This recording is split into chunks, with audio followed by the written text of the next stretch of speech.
ఓం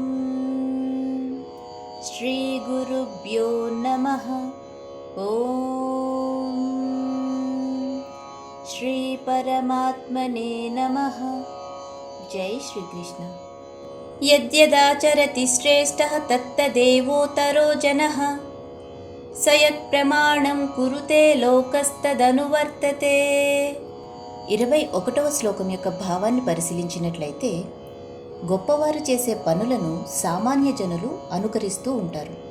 వారు నెలకొల్పిన ప్రమాణాన్నే ప్రపంచమంతా అనుసరిస్తుంది. అర్జున, నమే పార్థాస్తి కర్తవ్యం త్రిషు లోకేషు కించన నానవాప్తమవాప్తవ్యం వర్త ఏవ చ కర్మణి. 22వ శ్లోకం యొక్క భావాన్ని పరిశీలించినట్లయితే, ఈ 3 లోకాలలోనూ నాకు చేయవలసిన కర్తవ్యము ఏమీ లేదు అర్జున.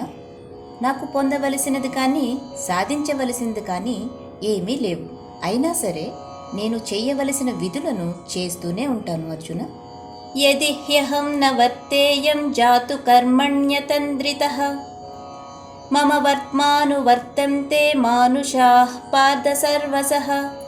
23వ శ్లోకం యొక్క భావాన్ని పరిశీలించినట్లయితే, అర్జున, ఎప్పుడైనా నేను విహిత కర్మలను అనుసరించకుండా ఉండినట్లయితే లోకమునకు గొప్ప హాని సంభవిస్తుంది. ఎందుకంటే మనుషులందరూ అన్ని విధములుగా నా మార్గమునే అనుసరిస్తూ ఉంటారు అర్జున. ఉత్సీదేయుర్మే లోకాః న కుర్యాం కర్మ చేదహం సంకరస్య చ కర్తాస్యాం ఉపహన్యామి మాః ప్రజాః. 24వ శ్లోకం యొక్క భావాన్ని పరిశీలించినట్లయితే, నేను నా కర్తవ్యములను చేయలేకపోతే ఈ సమస్త లోకములు నాశనమవుతాయి అర్జున. జరిగే అల్లకల్లోలానికి నేనే బాధ్యుడనవుతాను కూడా. మరియు మానవ జాతికి శాంతి లేకుండా పోతుంది అర్జున.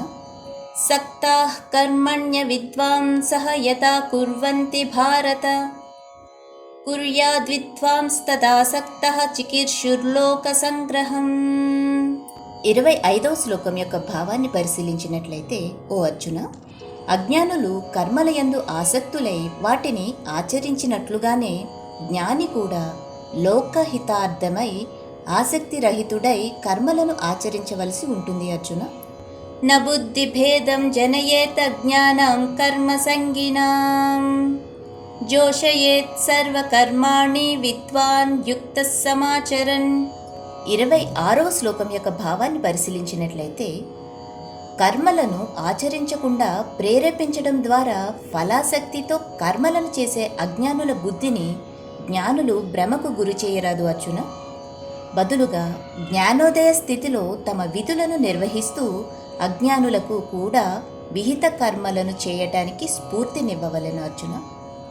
ప్రకృతేః క్రియమాణాని గుణైః కర్మాణి సర్వశః అహంకార విమూఢాత్మా కర్తాహమితి మన్యతే.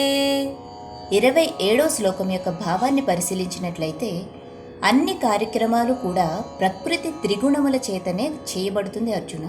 కానీ అజ్ఞానంతో జీవాత్మ తాను ఈ శరీరమే అన్న భ్రమతో తానే కర్తను అని అనుకుంటాడు కూడా.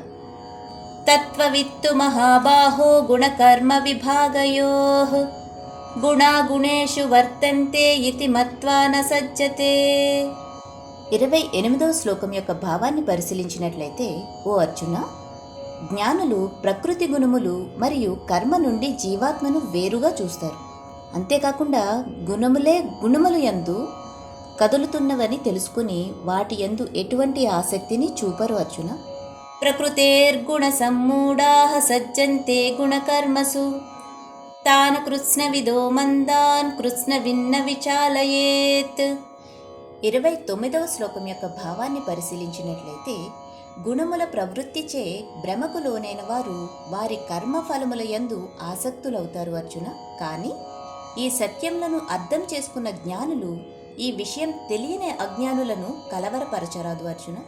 మయి సర్వాణి కర్మాణి సన్యస్యాధ్యాత్మచేతసా నిరాశీర్నిర్మమో భూత్వా యుత్యస్వ విగతజ్వరః. 30వ శ్లోకం యొక్క భావాన్ని పరిశీలించినట్లయితే, అన్ని కార్యములను నాకు అర్పితముగా చేసి పరమేశ్వరుడైన నాయందే నిరంతరము నీ ధ్యాస ఉంచు అర్జున. ఆశ స్వార్థ చింతన విడిచి మానసిక శోకమును వీడిన వాడివై యుద్ధము చేయు అర్జున. వీడియో కనుక మీకు నచ్చినట్లయితే ఒక లైక్ చేయండి. Thank you.